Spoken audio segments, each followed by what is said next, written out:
Suella Braveman, you just returned very recently from a trip to Israel, a country you know well, a country you visited before. Was it your first trip since the October 7th massacre, and what were your impressions? Good morning, Nick. Good morning, Pleased Suella. to be here. It was my first trip to Israel since October the 7th. And, you know, what I've taken away from that trip was that there has been a huge amount of pain and destruction wreaked on Israel by Hamas, a death cult, a terrorist organisation intent on killing the Jewish people and destroying Israel. I met with mothers of hostages who are still in captivity. I met with the parents of fallen IDF soldiers. I met with the father of a son who had been brutally murdered in kibbutz Kfar Azar. His head. He'd been beheaded, and Hamas is still in possession of his head. The father is waiting for to be able to bury his son with dignity. I went up to the north of Israel, and I saw the broader dimension of this conflict. What do you mean by the broader dimension, Mr. Braveman? Well, there is effectively a war zone in the north of Israel as well. Obviously, Israel is fighting a battle on its southern border in Gaza, and we'll come to that. But in the north, since October the 7th alone, 4,000 rockets have been fired into Israel by Hezbollah, based in southern Lebanon. 150,000 Israeli citizens have been displaced from their homes because of these rockets which are being fired on a daily basis. I went up north to a place near Raja, a kibbutz near Menara, and I met some of these people whose lives have been disrupted beyond all belief. It's a horrific situation. It's reflective of the source of this problem, the source being Iran. I want to come to Iran in a moment, but you talk about the horror of these rockets being fired. Mrs. Braveman, there's horrific rockets being fired, of course, on innocent citizens in Gaza as well. You've not covered that. That's equally grotesque, isn't it? Well, listen, the war in Gaza started because of the horrific atrocities on October the 7th and the many Israeli citizens who were brutally murdered, unjustifiably in an unprovoked evil attack. Israel is taking legitimate self-defensive measures to prevent such an attack occurring again and to eliminate how Hamas. Bombing a hospital or a mosque, how is that legitimate self-defence? Well, we know that Hamas is intent on destroying Israel and repeating the massacres of October the 7th. We also know that Hamas has built a very sophisticated network over a decade to facilitate this attack. They build their tunnels, they base themselves underground, and then they will often build a hospital above ground or a kindergarten or a mosque above ground to make it incredibly difficult as a battlefield. So yes, there are airstrikes. There is a military operation afoot in Israel being led by the IDF and the Israeli government in the attempt to degrade Hamas, to release the hostages, and to get Hamas out of Gaza so that peace can be restored. But it is reported that up to 34,000 people, some of whom will be terrorists, but 34,000 people have been killed in Gaza. That's unacceptable, isn't it? Well, Nick, I would treat that figure of 30,000 with extreme caution. It comes from the Hamas-run health authority. Right, yes. I'm glad you acknowledged that. It comes from Hamas themselves. And I would take anything published by Hamas with a big pinch of salt. You believe the number to be vastly lower than that? Well, what Hamas wants us to believe is that figure doesn't include any terrorists, and that's simply ridiculous. I did say it could include terrorists right at the top, and it is from Hamas. And yes. what we do, there are academics and statisticians who have debunked that figure in open source reports, distorted and inflated those figures are. I would also say that the Israeli figures put out are approximately 12 to 13,000 Hamas terrorists who have been killed. Now, I would take that more seriously as a figure, and I would treat anything that Hamas says as propaganda and misinformation. Should the United Kingdom's support for Israel be unconditional? Because Lord Cameron is indicating that there are certain conditions, and he had nervousness after that horrific shelling of the aid convoy last week. I don't think we should support any other nation unconditionally. We don't slavishly do so with any ally. But Israel is an ally. They're one of the few democracies in the Middle East, and they have been under fierce attack, not just since October the 7th, but for many years. As I said, they are not just fighting Hamas, they're fighting Hezbollah in the north, and they're fighting the Iranian regime and Shia militias in the region. They're on the front line of a broader war that actually directly affects us in the UK. You've no concern that some of the Israeli action could be illegal? Listen, I went when on my trip. I met with senior military and political figures, and I raised the issues that you're raising with me directly with senior ministers, with soldiers and those in command and control positions.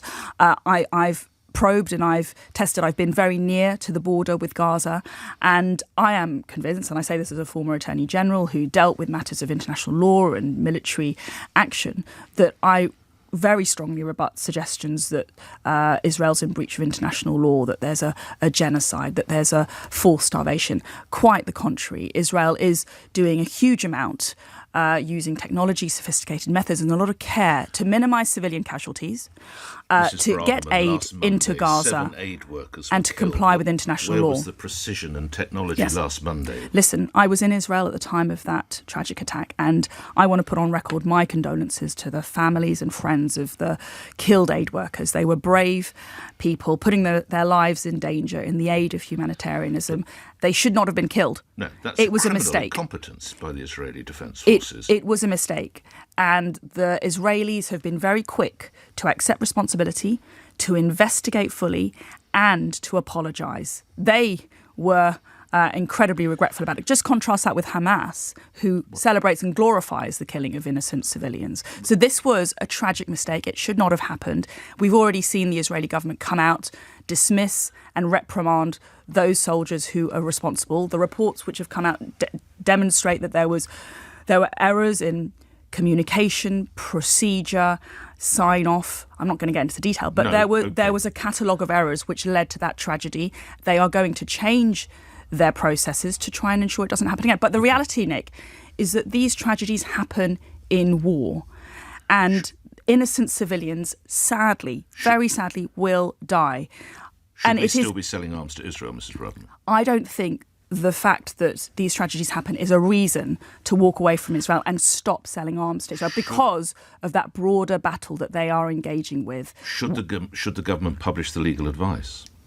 Well, we have a convention in government that generally we don't publish legal advice. I know the word generally, by the way. And I would support that convention in these circumstances. You don't think we should see the legal advice? No, I don't. I think that the government needs to be able to behave with, in an environment where legal advice is confidential and privileged. As we've been talking, I wrote one word down because I could see how much you wanted to respond to it. That word is Iran. We saw an Iranian journalist stabbed, of course, last week.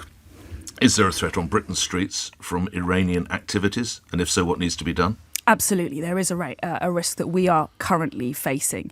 Not only did that incident occur a few weeks ago, which has all the hallmarks of being supported by the IRGC, the Iranian Revolutionary Guard Corps, which is effectively the military wing of the Iranian regime. They are funding and supporting proxies to carry out targeted attacks on individuals on British soil. How do you know this? Well, we saw last year the Iran International, a dissident Iranian media organisation, had to shut down its operation because of unsustainable threats and risks posed to their viability and personnel associated with that organisation in the UK. We know that they fund and support Islamist extremism in the UK.